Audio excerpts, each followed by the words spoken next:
আমরা আসলে কম্পিটিশন করতে পারি।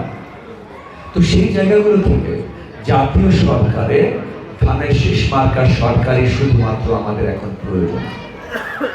একই সাথে যদি আমরা ঢাকা 13, মোহাম্মদপুর, আদাবর, শেরেবাংলানগর এই এলাকার কথা বলি, এই এলাকার যত সমস্যা আছে সেইগুলো সমাধান করতে হলে ধানের শীষ মার্কাই ভোট দিতে হবে। কেন তাও বুঝিয়ে বলছি। জাতীয় কারণগুলো তো বললাম, এই চাকরি যখন 1 কোটি হবে তখন এই এলাকাতেও আসবে, কিন্তু এই এলাকাতেও আপনার এই এলাকার অর্থনীতিও আবার চাঙ্গা হবে। কিন্তু এই এলাকার সবচেয়ে বড় সমস্যাগুলো কি?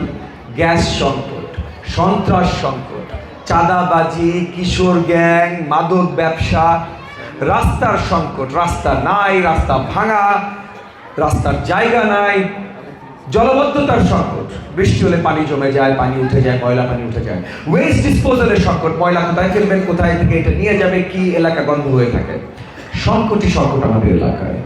এই সংকটগুলো থেকে যদি আমাদের বেরিয়ে আসতে হয় তাহলে কার্যকরী সরকার এবং কার্যকরী নেতৃত্ব দরকার।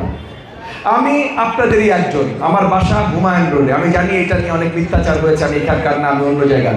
আমার বাসা হুমায়ুন রোডে, আমি বেশি দিন হয়নি এসেছি, কিন্তু হুমায়ুন রোডের বাসিন্দা আমি। তো আপনারা যত সমস্যায় জর্জরিত, আমি নিজেও ততটাই সমস্যায় জর্জরিত। আপনাদের বাসায় যখন গ্যাস থাকে না, চুলায় রান্না হয় না, যখন এলএনজি ক্যানিস্টার 1300 টাকার ক্যানিস্টার 3000 টাকায় পান না, তখন আমিও ভাই আমার বাসায়ও গ্যাস থাকে না, 1300 টাকার ক্যানিস্টার আমি 3000 টাকায় পাই। আমরা সবাই একই সমস্যা আছি, কিন্তু এই সমস্যার সমাধান করার জন্য কাজ কে করছে? আপনার ছেলে মেয়ে যখন রাস্তায় হেঁটে যায় আপনি ভয় করেন যে কখন কোন কিশোর গ্যাং বা কিশোর ছিনতাইকারীর হাতে সে পড়ে। আমার সন্তানরা যখন বের হয় আমি ভয় করি যে কিশোর গ্যাংয়ের হাতে সে পড়ে কিনা। সো আপনার আমার সেম দুঃখ, সেম আশঙ্কা, কিন্তু এই আশঙ্কা দূর করবার জন্য কে কাজ করছে? অনেকে অনেক কথা বলছে। কথা বলতে পয়সা লাগে না, একটা কথা আছে না আমাদের দেশে, কথা বলতে পয়সা লাগে না।